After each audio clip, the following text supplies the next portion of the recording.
கர்த்தராகிய இயேசு கிறிஸ்து நாமத்தில் உங்கள் அனைவருக்கும் வாழ்த்துக்கள். இந்த நாளுக்குண்டான உயிர்ல வார்த்தை உபாகமம் 28:9. உன்னை தமக்கு பரிசுத்த ஜனமாக நிலைப்படுத்துவார்.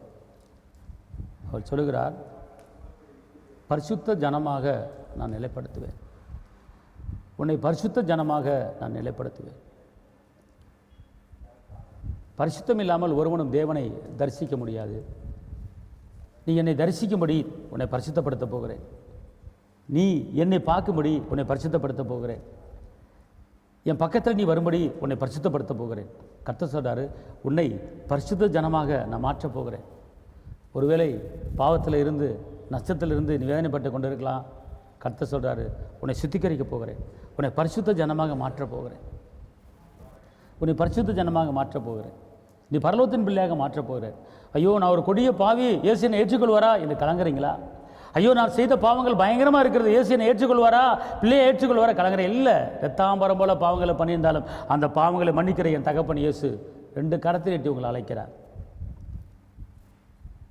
சோர்ந்து போகாதே மனமே, சோர்ந்து போகாதே, கண்டுன்னை அழைத்த தேவன் கைவிடுவாரோ. சோர்ந்து போகாதே மனமே, சோர்ந்து போகாதே.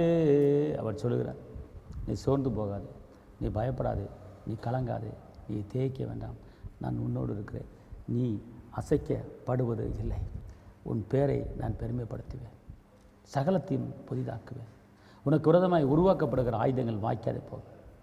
இதோ நீ பயப்பட வேண்டாம், தேய்க்க வேண்டாம், கலங்க வேண்டாம். அவர் சொல்கிறார், உனக்கு சொந்த ஜனமாக மாற்ற போகிறேன், நீ என் பிள்ளையாக மாற்ற போகிறேன். நீ இதுவரை உலகத்தின் பிள்ளையாக இருந்திருக்கலாம், ஆனால் இனிமேல் உலகத்தின் பிள்ளை இல்லை, ஏன் பிள்ளை என்று சொல்கிறார். என் சொந்த ஜனமாக மாற்றுவதற்கு உன்னை பரிசுத்தப்படுத்தி நிலைப்படுத்த போகிறேன். தன் பாவங்களை அறிக்கையிட்டு விட்டு விடுகிறவன் இரக்கம் பெறுவான், மறைக்கிறவன் வாழ முடியாது. ஒருவன் தன்னிடத்தில் பாவம் இல்லை என்று சொன்னால் தன்னைத்தான் வஞ்சிக்கனா இருக்கிறான், தேவனை பொய்யராய்க்க சொல்லப்பட்டிருக்கிறது.